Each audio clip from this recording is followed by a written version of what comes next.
Hello, everybody. Welcome to Do Nothing Project. Everybody hear me? Let me know if the sound is working. Greetings, everybody. Checking in. Hey, Cindy, Ben, Fred, Coffee Doc, Brooke, Christine, Cashew, Sandra, Lorene, Nicole. Hey, Andrew. Thanks for moderating. So the sound is okay. Sometimes it doesn't work for some reason. So, Mudita and Randy, Ruth. Well, very good to see everyone checking in here. And thanks for joining me. If you've never been to the Do Nothing Project before, this is it. Thank you to Andrew, who did a great episode last week when I was in California. Yeah, thanks to all the regulars coming back. Let's see. Basically, if this is your first time, what is it we say? Good to keep the expectations low. It truly is a highly minimal meditation sit slash period of existential loitering. And the idea is to just sort of say a few greetings here. And, it's really an opportunity for the community to hang out. And we get a lot of regulars from all around North America and Australia and Europe who join us most often live, but lots of people watch it later. So greetings if you're watching it later, like you're in a different time zone. And usually there's a loose theme or subject, but very loose. And then a 25-minute sit that I'll guide. And you're always welcome to do your own thing for that. And then at the end, just share a few reports, maybe answer questions, any little small news items. That's our itinerary.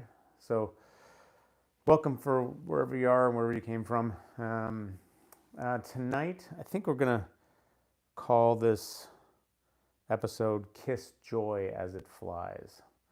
After a famous Blake poem, a William Blake poem or quote that a friend of mine sent me this week, and it's been sort of in my mind all week, particularly today, actually. And I'll just read the poem because it's super short, beautiful poem. He who binds himself a joy does the winged life destroy. But he who kisses the joy as it flies lives in eternity's sunrise. So that's William Blake, the famous English poet mystic, who, if you read his stuff, you pretty much know he was someone who was deeply realized in the nature of reality. And what he's speaking about, of course, is equanimity. It's a very ironic passage because we're all about trying to freeze joy, hold on to it, make it last, figure out the recipe. And of course, the more we try to do that, in a sense, you could say the further we get from true lasting fulfillment, because we're always holding to these conditions, And I've just been feeling this very keenly today because I had a really great day with our little guy, Eden. I don't know if people know, Sarah's 7 months pregnant, so we're about to have another baby in 2 months. And so just really aware of that this is this last piece of time with just him. And he's, he's just bigger. He's more robust. He's like a little scrappy chimp puppy. And today he's mastered the running hug, which he loves to do. He comes from running across the room. You can do running? You can do running hug, buddy? He goes flying across the room and barrels into me and jumps in and knocks me over. And it's just ridiculously happy making for him and for me. And so I just very,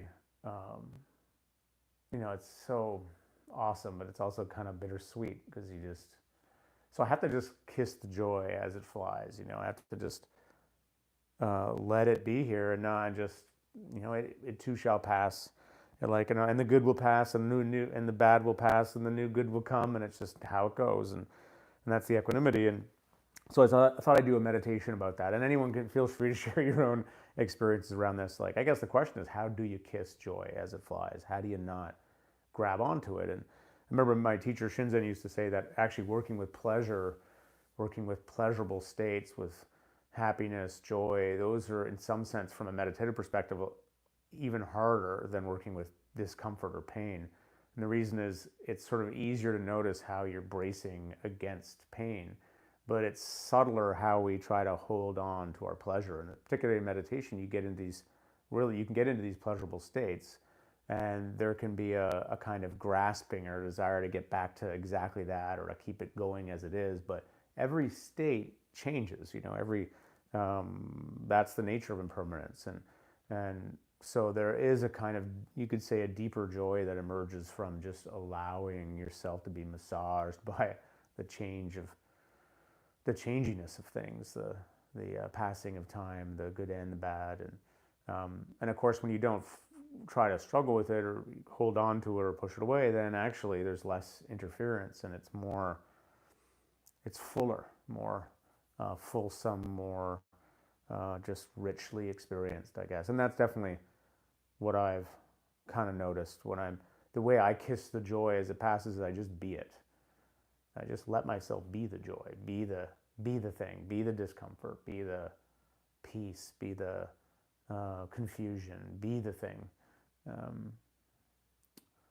Anyway, I don't know if any of that makes sense, but I'm going to guide a meditation about joy, about kissing joy as it passes. So it's a joy to be with you all, with my friends here, seeing the names. Makes me happy. Hey, Brooke. Hey, Sandra. Ruth, Fred. So, nice. Andrew, thank you for moderating. Thanks for last week.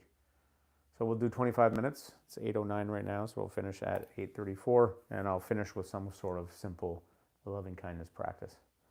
Thanks, Fred. All right, so let's do it.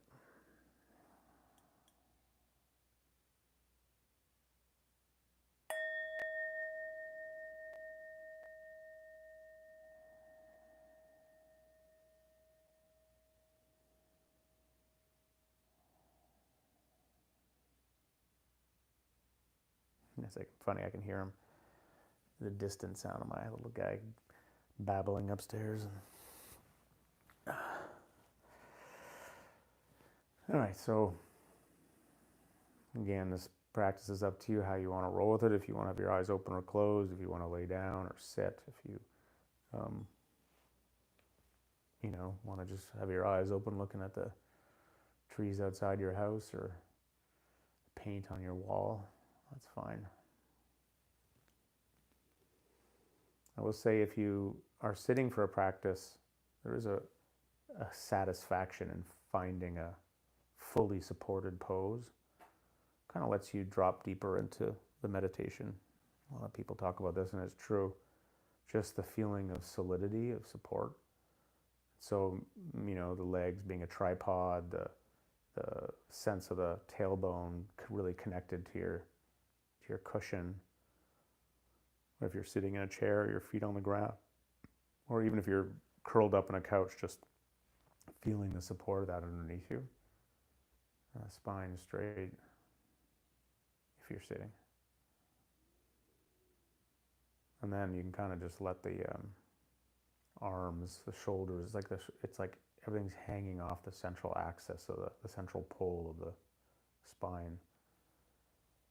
And you can be deliberate about that hanging or that loosening by, as you breathe out, just deliberately kind of softening the face and the jaw and the shoulders.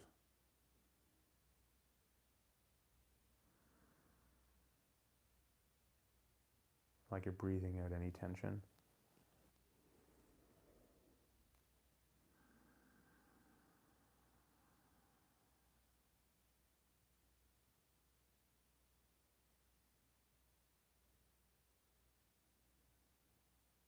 And then there's, of course, the equanimity principle. Not just this piece around not trying to brace against what's happening in the now. So whatever sounds are around you are just what's here, and not making them a problem. Just opening to that experience, those are here. And same with any inner talk, inner thoughts, inner feelings, sensations. That's just what's here.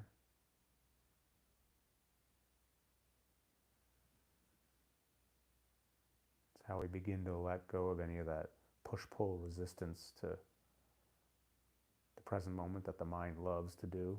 Of course, the body inherits it. Kind of body reflects what's happening in the mind.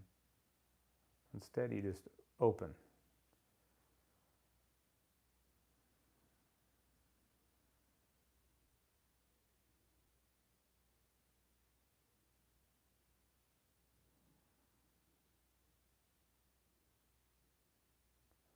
Some people like to stay right here, just being in a sort of open way,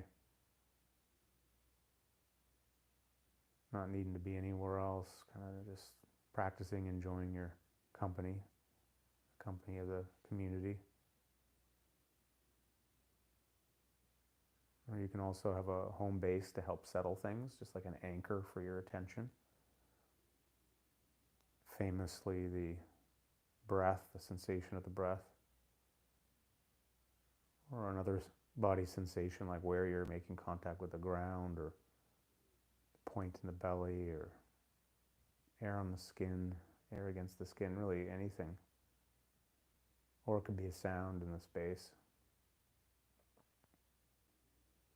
Just some non-exotic thing that becomes this home base, this home to come back to kind of move your attention into. I'll come back in a little while.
Good. So Of course, it's normal for the mind to wander off. That's that's the rhythm of practice. Wander or come back. You wander, you come back. Each time you come back, appreciative that you noticed. And you recommit to your home base. Patient as things get settled. Help with this, you can kind of get interested in the softest part of the home base or the quietest part of the sound. It's like your body's getting really still and you're kind of tasting it with your body, these subtler spaces, the stillness itself. And you can do this even with thoughts and feelings being there. And it can get kind of enjoyable. So if any of that's happening, just being the thing as it happens. And then the moment changes.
sometimes,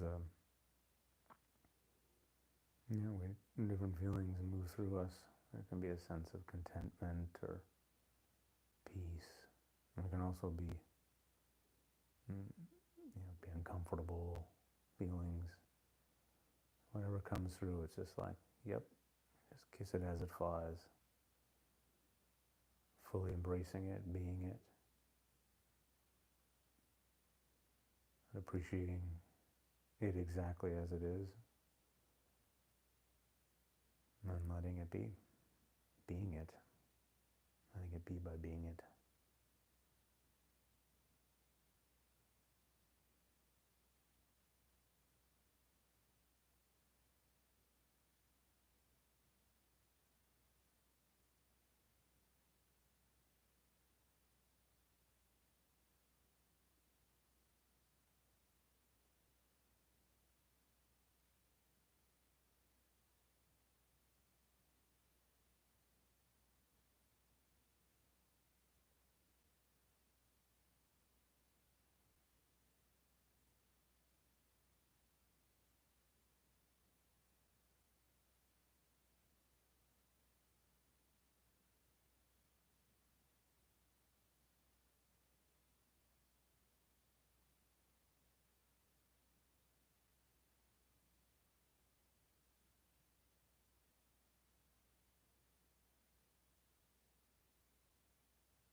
Okay, so we'll finish with a really beautiful, sometimes a very beautiful practice. It's all about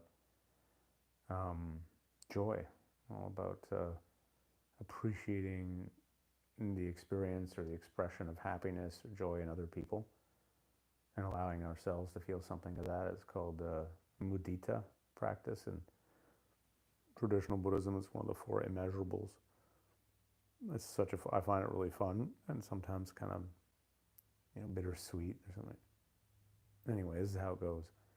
You picture anybody that you know and just picture them happy, like they just had something good happen to them and they're smiling and laughing. Or I always picture people on the subway that I see like reading something and they start laughing. They're reading something and they're just minding their own business, and there's something about that is very, it's like it makes you crack up.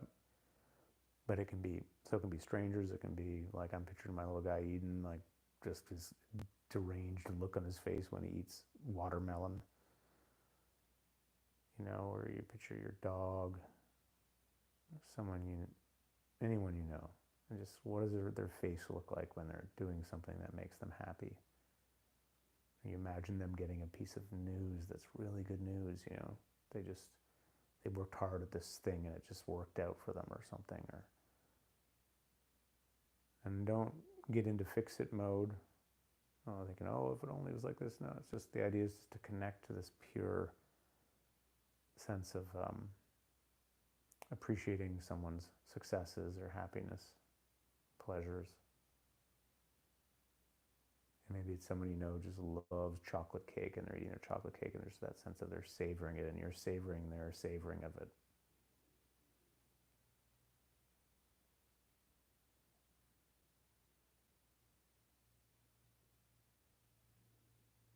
Sympathetic joy, I sometimes call it. So just notice what happens as you picture different people or the same person, just you kind of taste your own experience of it. Maybe it's a similar feeling, maybe it's more neutral, maybe it's kind of wistful.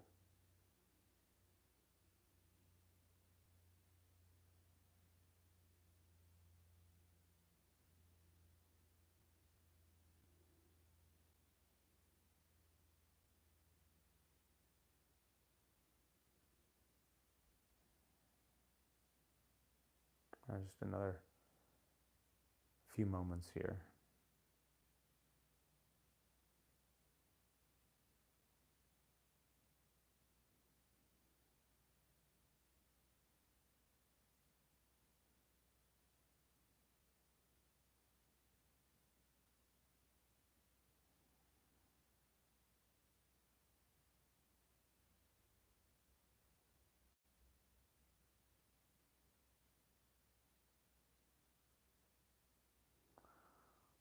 Those are good training.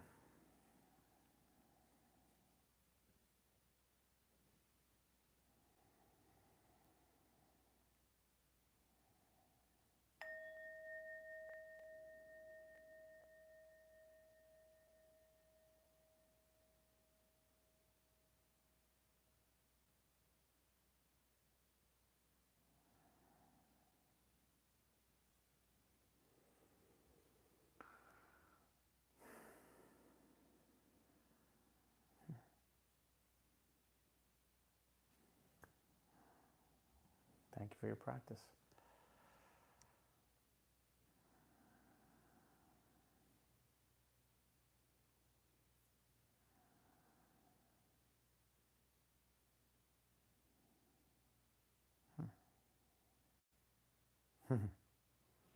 Cashew, mucho, mucho joy. Thank you, Brooke.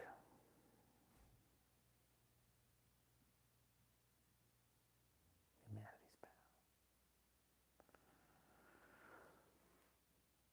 Emotional roller coaster for Nancy in all the best ways. Thanks, Lori. Yeah, Ruth liked the last bit. And I usually do someone smeared in ice cream to be a Mudita.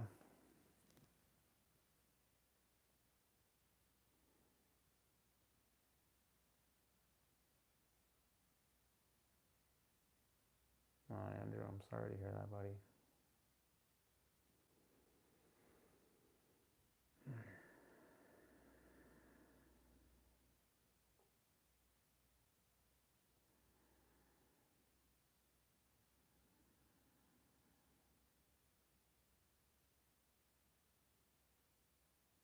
Christine. Okay, was I speaking too softly? I'll try to speak up.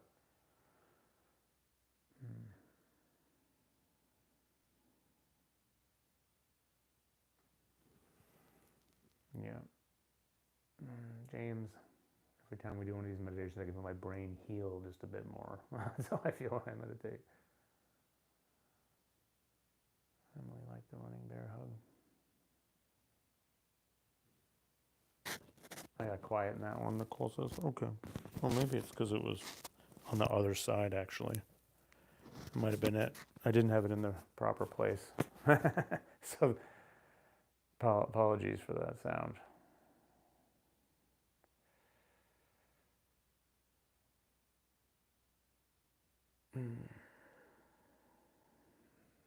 Andrew was saying he was thinking of her looking into a candle, meditating, channeling to her, wishing her well as she transitions to the next plane, and it wasn't really sad. But as we ended this practice, I'm not sure what else got said there. I thought of all the moments of joy she had brought to my life, and I started to cry, and it was tears of joy, and it felt so beautiful and pure, and I'm nothing but happy to have had her in those times. Andrew, thank you for sharing, dude. Yeah, that's Joseph Goldstein always says, that the best way to deal with grief is, I mean, it's always opening to it, but it's also notice the love, focusing on the love that is there. And it's so simple and, but profound. Grateful for you too, Andrew.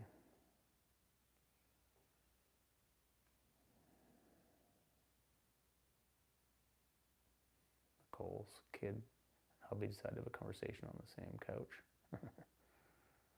Equanimity practice.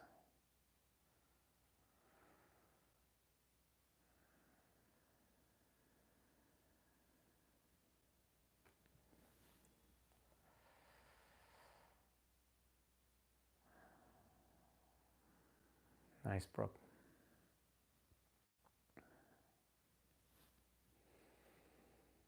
Catherine, focusing on the love amidst the grief. Yeah, that was a good one for me too. It's, I've just been meditating a lot lately. It's been more meditation for me the past few months than in many years. And what else are you going to do when you're locked in? But also, just seems like it's the right time, and it's just for whatever reason, sometimes it's easier to meditate.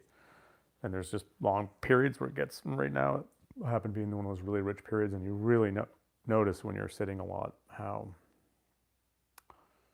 life is just so much freaking better. So much more present for things, just very, and that makes a lot of huge difference. So feeling very lucky to be able to be so present for my family right now. And anyway, and be present for all y'all, and I hope everyone feels the same way about your own practice. So yeah, and hopefully people are getting a chance to listen to the podcast. We're putting that out there every week. We had Sharon last week. I forget who we're putting out this week, but we're kind of, figuring out the format. I think thinking of the podcast as really like a support for people's practice. Like, hey, this can be part of your weekly practice. You get to do a sit, and then there's this larger exploration. I think because some people are kind of like, you're used to podcasts being just all about the excitable chatting, of which there is a lot in this, but we're like, do some excitable chatting, then we're like, now let's go do practice. And some people are like, whoa, it seems like work. So just thinking about how we can offer more encouragement in the practice parts of the podcast. And it's fun doing it, though. Such an awesome co-host and a great producer. So anyway, thanks for saying that. Hey, Debbie Doolittle, doing little, and Thousand Oaks, California. Beautiful. Jason, good to meet you. Van, thanks for the kind words.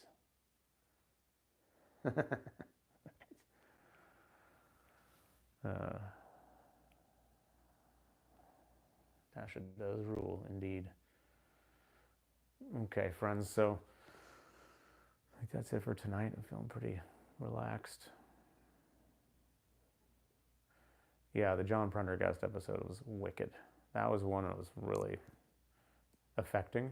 Sometimes you do these ones and you go into this meditation and then you got to come out and talk and you've just been like altered, you know. Anyway, Andrew can put the link to the podcast if anyone doesn't know about it. And I think I'm gonna sign off, friends. Much love. I'll see you next week. Thank you again, Andrew. Thank you, Lauren, if you're there. Lily, if you're watching. I'll check in with everybody next week.